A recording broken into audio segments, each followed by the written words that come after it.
ವಿಜಯಪುರ ಪುರಸಭೆಯ ಸಭಾಂಗಣದಲ್ಲಿ ಪುರಸಭೆ ಅಧ್ಯಕ್ಷೆ ಎಸ್ ಭವ್ಯಾಮಹೇಶ್ ಅವರ ಅಧ್ಯಕ್ಷತೆಯಲ್ಲಿ ಜಗದ್ಗುರು ರೇಣುಕಾಚಾರ್ಯ ಜಯಂತಿ ಹಾಗೂ ಕೈವಾರ ಯೋಗಿನಾರಾಯಣ ಯತೀಂದ್ರರ್ 300ನೇ ಜಯಂತಿ ಆಚರಣೆ ಮಾಡಿದರು. ರೇಣುಕಾಚಾರ್ಯರ ಅನುಯಾಯಿಗಳು ಹಾಗೂ ಯೋಗಿ ನಾರಾಯಣ ಯತೀಂದ್ರರ ಅನುಯಾಯಿಗಳು ಜಯಂತಿಯಲ್ಲಿ ಪಾಲ್ಗೊಂಡಿದ್ದರು. ಇಬ್ಬರೂ ಮಹನೀಯರ ಭಾವಚಿತ್ರಗಳಿಗೆ ಪೂಜೆ ಸಲ್ಲಿಸಲಾಯಿತು.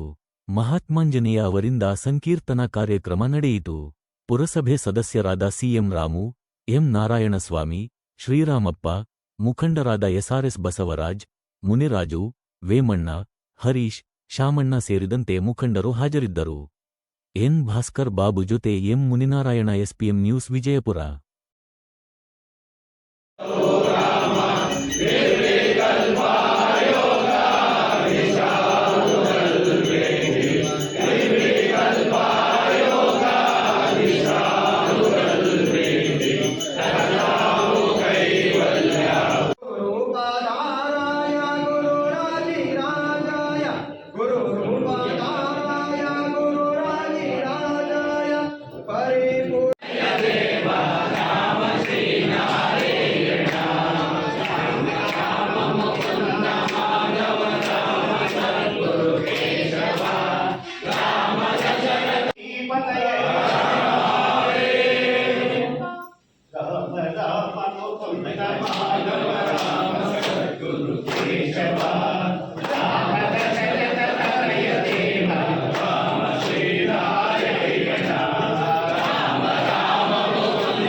ಶ್ರೀ ಜಗದ್ಗುರು ರೇಣುಕಾಚಾರ್ಯ ಅವರ ಜಯಂತಿಯ ಶುಭಾಶಯಗಳು, ಕೈವಾರ ತಾತಯ್ಯನವರ ಜಯಂತಿಯ ಶುಭಾಶಯಗಳಿದೆ. ಇಂಥ ಮಹಾಋಷಿಗಳು ಹುಟ್ಟಿರೋ ಭೂಮಿಯಲ್ಲಿ ನಾವೆಲ್ಲ ಹುಟ್ಟಿರೋದೇ ನಮ್ಮ ಪುಣ್ಯ. ಅವರು ನಡೆದ ದಾರಿಯಲ್ಲಿ ನಡೆಯೋಣ, ಅವರ ಆದರ್ಶವನ್ನು ಪಾಲಿಸೋಣ. ಇವತ್ತೊಂದು ದಿವಸನೇ ಅಲ್ಲ, ಪ್ರತಿನಿತ್ಯ ಅವರ ಆದರ್ಶವನ್ನು ಪಾಲಿಸೋಣ ಅಂತ ಹೇಳ್ತಾ ಸಮಯದ ಅಭಾವದಿಂದ ಬೇಗನೆ ಮಾತನ್ನು ಮುಗಿಸ್ತಾ ಇದ್ದೀವಿ. ಧನ್ಯವಾದ. ಎರಡು ಕಣ್ಣುಗಳಿದ್ದಂಗೆ, ನಮ್ಗೆ ಎರಡು ಹಿಂಗೆ ಕಣ್ಣಿದ್ದಾವೋ ಒಂಥರ ಇಬ್ಬರಿಗೂ ಸಹ ನಾವು ವರ್ಣನೆ ಮಾಡಬೇಕಾದ್ರೆ ಇಬ್ಬರೂ ಸಹ ಎರಡು ಕಣ್ಣಿದ್ದಂಗೆ ಅವರು. ಒಬ್ಬರು ಶಿವನಿಂದ ಜನ್ಮ ಪಡೆದಂಥವರು ರೇಣುಕಾಚಾರ್ಯ ಆದರೆ, ವಿಷ್ಣು ನಾರಾಯಣನಿಂದ ಒಂದು ಜನ್ಮವನ್ನು ಪಡೆದಂತಹ ನಮ್ಮ ಕೈವಾರ ತಾತನವರು. ವಿಭಿನ್ನ ಅಂದರೆ ವಿಷ್ಣು ಮತ್ತು ಶಿವ ಇಬ್ಬರು ಒಂದು ಕಣದಿಂದ ಪ್ರತ್ಯೇಕವಾಗಿ ಜನಿಸಿದ್ರು. ಅವರ ಒಂದು ಆತ್ಮ ಲಿಂಗದಲ್ಲಿ ಅವರು ಆತ್ಮ ಒಂದು ಇದರಲ್ಲಿ ಭಕ್ತಿಯನ್ನು ಹೊಂದಿದಂತಹ ರೇಣುಕಾಚಾರ್ಯ ಆದರೆ, ಇವು ನಿರಂತರವಾಗಿ ನಾರಾಯಣ ನಾರಾಯಣ ಅಂತ ಒಂದು ಕೀರ್ತನೆಗಳ ಮುಖಾಂತರ ಇವರು ಪ್ರಖ್ಯಾತರಾದರು. ಆದರೆ ಅವರು ಹಾವೇರಿ ಜಿಲ್ಲೆಯಲ್ಲಿ ಶಿವ ಕಣದಿಂದಲೇ ಹುಟ್ಟಿದಂತಹ ರೇಣುಕಾಚಾರ್ಯರು. ಈಗ ನಾವು ರಂಭಾಪುರಿಯಂತಹ ಒಂದು ಪೀಠ ಇದೆ, ಅವರು ಸ್ಥಾಪನೆ ಮಾಡಿದ್ದಂತಹ ಪೀಠವೇ ಇವತ್ತು ಆ ಒಂದು ಹಾವೇರಿ ಜಿಲ್ಲೆಯಲ್ಲಿ ವಿಶ್ವ ಪ್ರಸಿದ್ಧಿಯನ್ನು ಪಡೆದಂತಹ ಒಂದು ಮಠ. ಅವರು ಚಿಕ್ಕ ಇದರಿಂದಲೇ ಈ ಶಿವ ಒಂದು ಕಣದಿಂದ ಹುಟ್ಟಿದಂತಹ ನಮ್ಮ ರೇಣುಕಾಚಾರ್ಯರು ನಮ್ಮ ಕೊಲ್ಹಾಪುರದ ಒಂದು ಮಹಾಲಕ್ಷ್ಮಿ ಮತ್ತು ಅಗಸ್ತ್ಯಮ್ಮನಿಗೂ ಸಹ ಶಿವನ ಒಂದು ಬಗ್ಗೆ ಅವರು ಬೋಧನೆಯನ್ನು ಮಾಡಿದಂತಹ ಒಂದು ನಾವು ಒಂದು ಸಂಗತಿಯನ್ನು ತಿಳ್ಕೋಬೇಕಾಗುತ್ತದೆ. ಹಾಗಾಗಿ ಅವರೂ ಸಹ ಮಹಾಪುರುಷರು, ಶಿವನಲ್ಲಿ ಭಕ್ತಿ ಇತ್ತು ಮತ್ತು ನಿರಂತರವಾಗಿ ಅವರು ಒಂದು ಶಿವನ ಒಂದು ತತ್ವ ಬೋಧನೆಗಳನ್ನು ಲಿಂಗ ದೀಕ್ಷಣೆ ಮಾಡೋದು ನಿರಂತರವಾಗಿ ಮಾಡಿದಂತಹ ಅವರು ರೇಣುಕಾಚಾರ್ಯ. ಇನ್ನೊಂದು ಕಡೆ ನಮ್ಮ ಕೈವಾರ ತಾತಯ್ಯನವರು ನೋಡಬೇಕಾದ್ರೆ ತಮ್ಮೆಲ್ಲರಿಗೂ ಚಿರಪರಿಚಿತರು. ಇವರು ಹೇಳಬೇಕಾದ್ರೆ ನಮ್ಮೆಲ್ಲರಿಗೂ ಒಂಥರ ಇಲ್ಲಿ ನಮ್ಮ ಲೋಕಲ್ ಆಗಂದ್ರೆ ನಮ್ಮ ಮನೆಯ ಮಗನ ರೀತಿಯಲ್ಲಿ ಹುಟ್ಟಿದಂತಹ ಬೆಳೆದು ನಮ್ಮೆಲ್ಲರ ಜನಾಂಗ ಒಬ್ಬರು ಜನಾಂಗಕ್ಕೆ ಸಂಬಂಧಿಸಿದವರಲ್ಲ ಕೈವಾರ ತಾತಯ್ಯನವರು. ಎಲ್ಲಾ ಮನೆಗಳಲ್ಲೂ ಬೆಳೆದಂತಹ ಸಮ್ಮಿಶ್ರವಾದಂತಹ ಕುಟುಂಬ ಜಾತಿ ಭೇದ ಯಾವುದೇ ಇಲ್ಲದೆ ಬೆಳೆದಂತಹ ಕೈವಾರ ತಾತಯ್ಯವರು. ಅವರು ಚಿಕ್ಕ ವಯಸ್ಸಿನಲ್ಲಿ ಹುಟ್ಟಿದ ತಕ್ಷಣ ತಂದೆ ತಾಯಿ ಇಬ್ಬರನ್ನು ಕಳ್ಕೊಂತಾರೆ. ನಾನು ರೇಣುಕಾಚಾರ್ಯರ ಬಗ್ಗೆ ಹೇಳಬೇಕಂದ್ರೆ, ಒಂದು ಪ್ರಪಂಚದಲ್ಲಿ ಅಧರ್ಮವು ಎದ್ದು ನಿಂತಾಗ ಶಿವನಿಗೆ ಒಂದು ಆಲೋಚನೆ ಬರುತ್ತೆ. ಅಧರ್ಮವನ್ನ ಅಳಿಸಿ ಧರ್ಮವನ್ನ ಸ್ಥಾಪಿಸಲಿಕ್ಕೆ ತಮ್ಮ ಅಂಶವಾದ ಲಿಂಗದಿಂದ ಉದ್ಭವಿಸಿದಂತಹ ರೇಣುಕಾಚಾರ್ಯರು, ಕೊಲ್ಲಿಪಾಕಿಯ ಲಿಂಗದಿಂದ ಉದ್ಭವಿಸಿದಂತಹ ರೇಣುಕಾಚಾರ್ಯರು ಶಿವನ ತತ್ವವನ್ನ ಬೋಧಿಸುತ್ತಾ, ಶಿವನ ಒಂದು ಆರಾಧನೆಯನ್ನ ಮಾಡ್ತಾ, ಧರ್ಮವನ್ನ ಬೋಧಿಸುತ್ತಾ, ಜನಗಳಿಗೆ ಒಂದು ಒಳ್ಳೆಯ ಮಾರ್ಗವನ್ನ ತೋರಿಸುವಂತಹ ಒಂದು ಕಾರ್ಯಕ್ಕೆ ಮುಂದಾಗ್ತಾರೆ.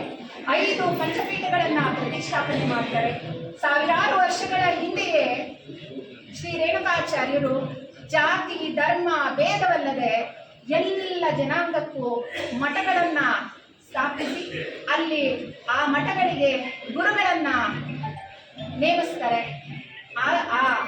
ನಾವು ಏನು ತಿಳ್ಕೋಬೇಕು ಅಂದ್ರೆ, ಅಂದೇ ಧರ್ಮವನ್ನ ಸ್ಥಾಪಿಸಲಿಕ್ಕೆ ಯಾವುದೇ ಜಾತಿ ಭೇದ ಯಾವುದೂ ಇಲ್ಲದೆ ಮಠಗಳನ್ನ ಸ್ಥಾಪಿಸಿದಂತಹ ನಮ್ಮ ರೇಣುಕಾಚಾರ್ಯರು, ಅದು ನಾವು ನಡ್ಕೊಂಡು ಹೋಗಬೇಕು, ಅದನ್ನ ನಾವು ಅದೇ ದಾರಿಯಲ್ಲಿ ನಡಿಬೇಕು ಅಂತ ಹೇಳಿ ಆ ಮಠಗಳನ್ನ ಸ್ಥಾಪನೆ ಮಾಡ್ತಾರೆ.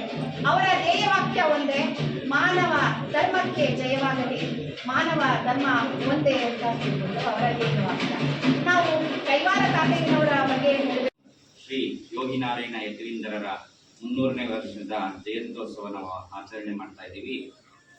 ಭವಿಷ್ಯದಲ್ಲಿ ಭವಿಷ್ಯವಾಣಿ ನುಡಿದಿರ್ತಕ್ಕಂಥ ಅರ್ಥದಲ್ಲಿ ಕೇವಲ ಇಬ್ಬರೇ ಮಹಾಪುರುಷರು ಈ ಒಂದು ಕಾಲಜ್ಞಾನದಲ್ಲಿ ಹೇಳಿದ್ದಾರೆ. ಒಬ್ಬರು ಮಹಾಪುರುಷರು ವೀರಬ್ರಹ್ಮೇಂದ್ರ ಸ್ವಾಮಿಗಳು, ಮತ್ತೊಬ್ಬರು ದಕ್ಷಿಣ ಕರ್ನಾಟಕದಲ್ಲಿ ಯೋಗಿನಾರಾಯಣ ಯತೀಂದ್ರರು.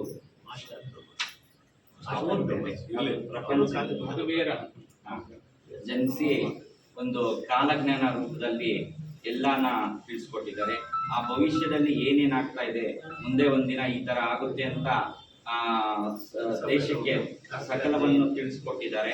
ಸೊ ಅದರ ಜೊತೆಯಲ್ಲಿ ಕೈವಾರ ತಾತನವರು ಒಂದು ಬಳೆ ವ್ಯಾಪಾರದಲ್ಲಿ ವ್ಯಾಪಾರ ಮಾಡಿಕೊಂಡು ಊರಲ್ಲಿ ಬಳೆ ವ್ಯಾಪಾರ ಮಾಡಿಕೊಂಡು ಒಂದು ಆಯಾಸ ಸಮಯದಲ್ಲಿ ಒಂದು ದೇವಸ್ಥಾನ ಇರ್ಬೋದು, ಒಂದು ಅಶ್ವತ್ಥಕಟ್ಟೆಯಲ್ಲಿ ಇರ್ಬೋದು, ಅಲ್ಲಿ ಅವರು ಒಂದು ವಿಶ್ರಾಂತಿ ಪಡೆಯುವ ಸಮಯದಲ್ಲಿ ಒಂದು ತತ್ವಗಳನ್ನ ರಚನೆ ಮಾಡಿ, ಅದು ಆಧ್ಯಾತ್ಮಿಕ ವಿಚಾರವಾಗಿ ಅರ್ಥಪೂರ್ಣವಾಗಿ ತತ್ವವನ್ನು ಬರೆದು ಒಂದು ಪ್ರಪಂಚಕ್ಕೆ ಅವರು ತಿಳಿಸ್ಕೊಟ್ಟಿರ್ತಾರೆ.